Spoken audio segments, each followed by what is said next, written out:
Good morning, ladies and gentlemen. Right now, I want to show you about procurement monitoring in Cambodia.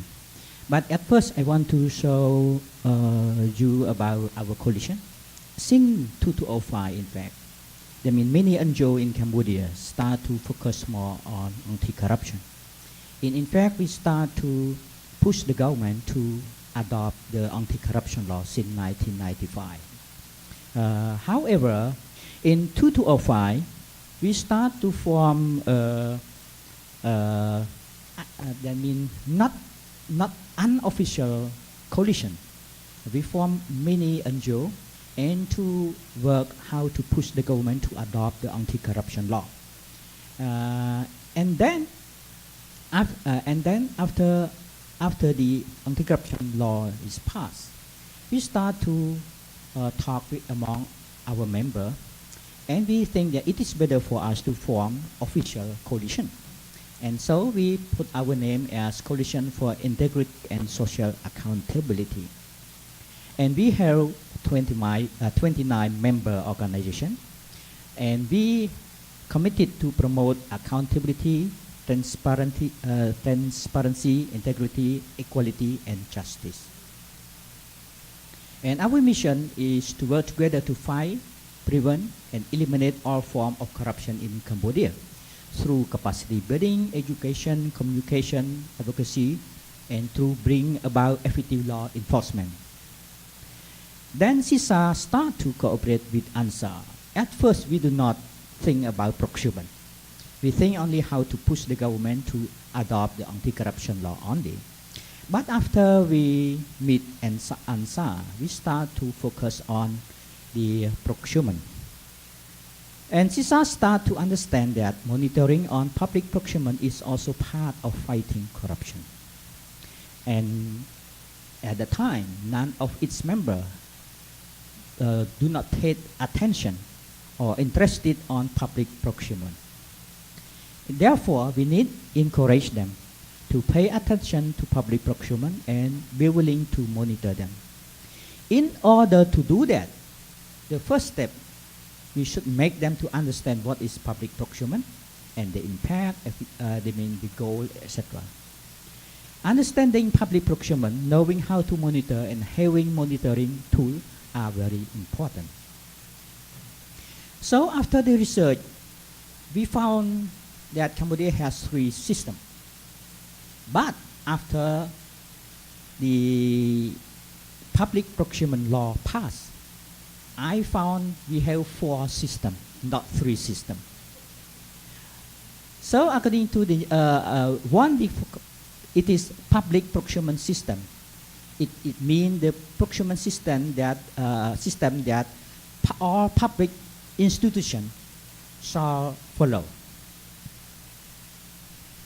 Another system is international procurement system. According to the law, the new law recognizes that each ministry or each institution can agree with any international donor and follow the procurement system of the donor. No need to follow the public procurement system, but it can follow according to the agreement with the donor.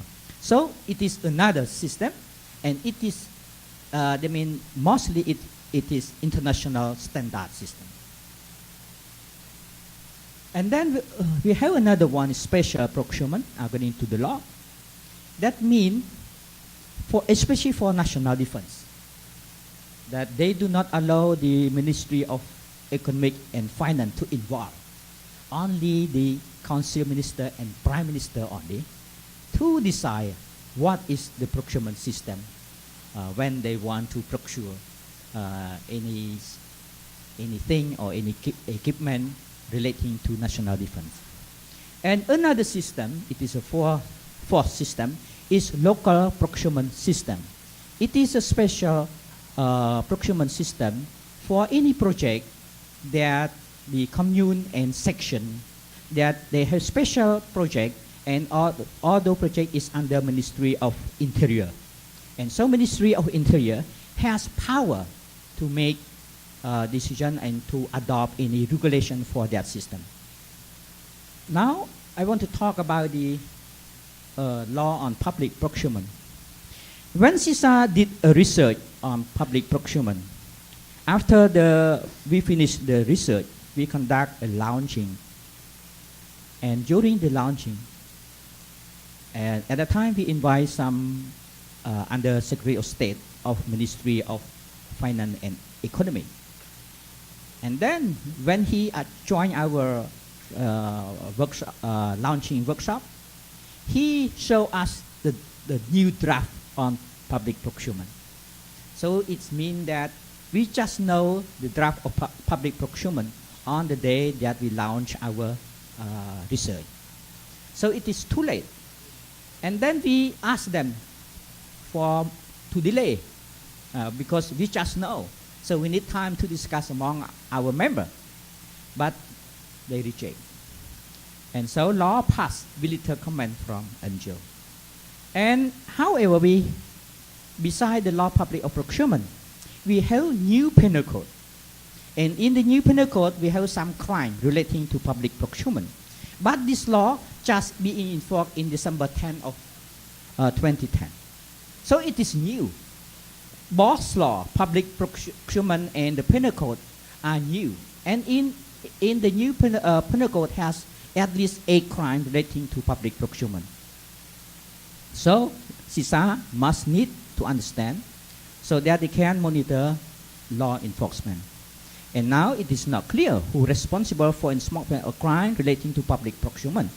The police, normal police, or Ministry of Economic or Finance. So if no ministry, nobody who is responsible for law enforcement, this law is useless, only on paper. And okay, this is crime relating to public procurement. Now I want to talk about CISA activity on public procurement. We have 2.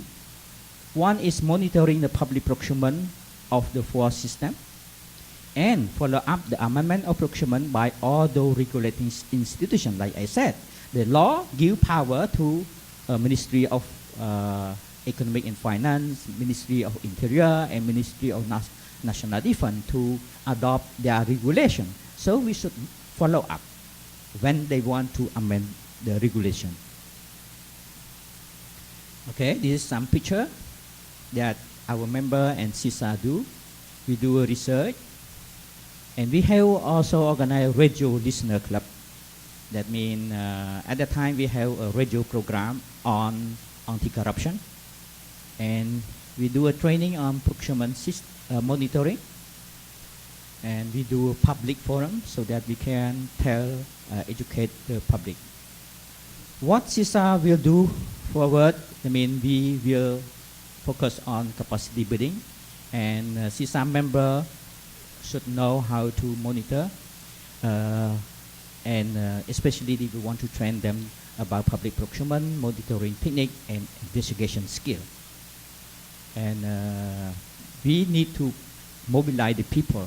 And for the working with the government, we think that it is better for us to pushing the government to identify which ministry to responsible on law enforcement, and maybe we try to find funding, seek funding to provide some training to the government official on law on public procurement and criminal investigation skill. Thank you.